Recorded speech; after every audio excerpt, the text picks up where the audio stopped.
Bonjour, donc nous allons regarder donc l'exercice résolu, page 293, donc du livre Hachette, physique-chimie, première S, donc Hachette éducation. Donc l'exercice est le suivant, donc analyser la constitution et le fonctionnement d'une pile. Donc on vous dit, soit la pile dans le schéma est donnée ci-contre, l'électrode de plastine, qui est le pôle positif de la pile, ne subit aucune modification lorsque la pile fonctionne. Donc vous avez ici donc une pile contenant des ions zinc avec une solution électrode de zinc. Vous avez une électrode de platine, une solution contenant du diode et des ions iodures. Vous avez ici donc, donc le pôle moins, vous avez donc une résistance, 1 mA et une borne de plus qui est indiquée sur le schéma. On vous demande quels sont les couples oxydant-réducteurs mis en jeu. Écrire leur demi-équation d'oxydoréduction. Donc pour ça, il faut répertorier toutes les espèces présentes. Donc ici, et écrire des espèces du style ox plus n électrons donne réducteur. Donc là, vous avez des ions zinc, du zinc. Donc là, ça va être assez simple, puisque c'est le même élément. Alors ici, il y a une électrode, mais l'électrode, on vous dit qu'elle ne réagit pas, que c'est du platine. Donc c'est marqué ici qu'il n'y a aucune modification. Mais par contre, vous avez un élément qui, a priori, permet de changer et de permettre d'écrire une demi-équation, c'est le diode, ici, avec l'iode, qui est sur la forme iodure, ici, et la diode. Donc c'est pour ça qu'ici dans la correction, on vous dit les choses suivantes. On vous dit que le zinc métallique et les ions donc, forment le couple oxydant-réducteur Zn plus Zn, puisque vous pouvez écrire Zn2 plus 2 électrons dans Zn. Alors moi je vous conseille de faire l'inverse. Je vous conseille d'écrire une équation Zn2 plus 2 électrons donne Zn, qui paraît assez évidente, et d'en déduire qu'on forme le couple ox Zn2 plus réducteur Zn, puisqu'on a bien ox plus n électrons donne réducteur. Ensuite, le diode et les ions iodures, donc pareil, vous écrivez donc l'équation, I2 plus 2 électrons donne 2I-. Donc ça, c'est bien équilibré en iode, c'est bien équilibré en charge. Et en déduire que donc celui qui a du côté des électrons, ici, I2, est bien l'oxydant. Donc ici, réducteur. Donc oxydant, I2, le réducteur, I-. Dans les couples oxydant-réducteur, vous ne mettez pas les numéros stoichiométriques. Les numéros stoichiométriques apparaissent dans les demi-équations, dans les équations d'oxydoréduction. Ensuite, on vous dit quel est le sens de déplacement des électrons donc dans les parties métalliques du circuit. Alors, donc ici, vous devez vous rappeler que dans une pile, les électrons circulent dans le circuit extérieur. Mais les électrons chargés négativement sont attirés par donc le pôle plus. Donc les électrons, ils vont être produits à l'électrode de zinc et ils vont aller vers l'électrode de platine. Alors on regarde la correction qui est dite.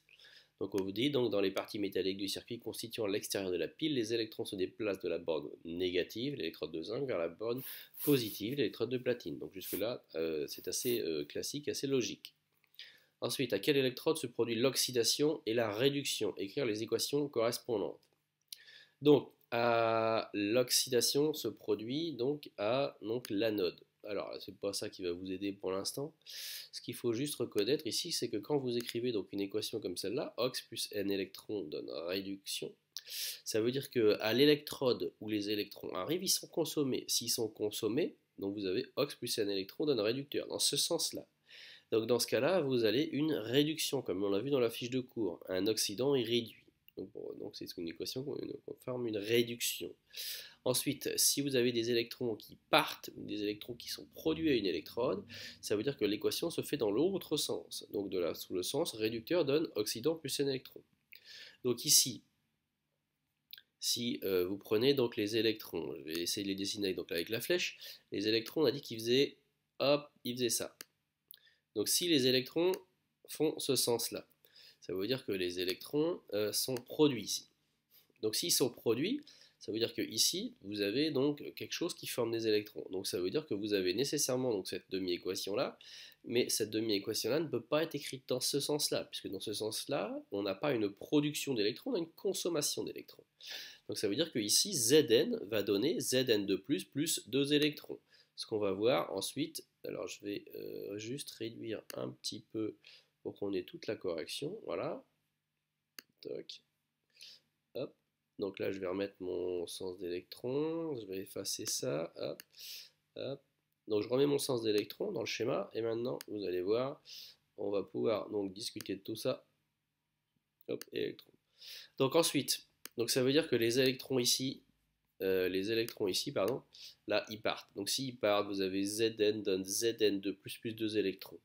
Alors il faut que ça vous paraisse évident que le couple mis en jeu c'est forcément Zn plus Zn de plus, donc tout va venir de cette demi-équation là. Après, dans ce sens-là ou dans l'autre, c'est à vous de réfléchir en fonction du fait que est-ce que les électrons partent ou est-ce qu'ils arrivent sur cette électrode. Ici ils partent, donc s'ils partent, ça veut dire que vous devez écrire une demi-équation où ici vous avez des électrons qui sont du côté des produits, sinon c'est pas possible. Ensuite ici les électrons arrivent, donc s'ils arrivent au niveau du pôle plus, donc ils vont être donc consommés. Et donc s'ils sont consommés, donc vous avez dans ce cas-là donc une réduction. Donc la réduction ici va donner la chose suivante. Ici, vous avez le couple I2, I-, donc regardez bien telle qu'elle est écrite ici. I2 plus 2 électrons donne I-. Est-ce que c'est bon? Bah oui, a priori, puisque les électrons arrivent, ils sont consommés, ils réagissent avec l'oxydant pour former le réducteur. Donc ça, c'est ce qu'on appelle une réduction. Donc là, vous avez une oxydation. Oxydation dans ce cas-là, donc à cette électrode, le pôle négatif. Et ici, vous avez eu donc une réduction au pôle plus. On vous dit ensuite quel est le rôle de l'électrode de platine. Donc l'électrode, alors dans le livre, hein, ils ont mis donc des flèches. Pour les demi-équations, n'oubliez pas qu'on met des égales donc sur les demi-équations, donc telles qu'elles sont écrites. Donc mettez des égales dans les demi-équations quand vous les écrivez et gardez les flèches pour les équations finales, équation totale d'oxydoréduction.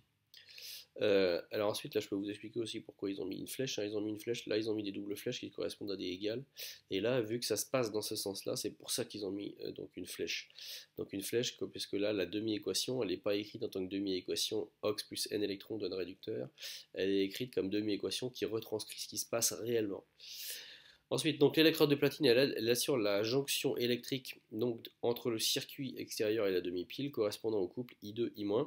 Disons que s'il n'y avait pas cette électrode là, vous auriez bien I2 donne I-, sauf que vous ne pourriez donc là I2 plus I-, ça pourrait très bien se faire sans platine, sauf que s'il n'y a pas de platine, ça veut dire qu'il n'y a pas de métal, s'il n'y a pas de métal, on ne peut pas récupérer les électrons, et les électrons ne peuvent pas arriver jusqu'au réactif, donc ça c'est le rôle de l'électrode. Donc voilà la réponse à cet exercice, donc résolu, page 296.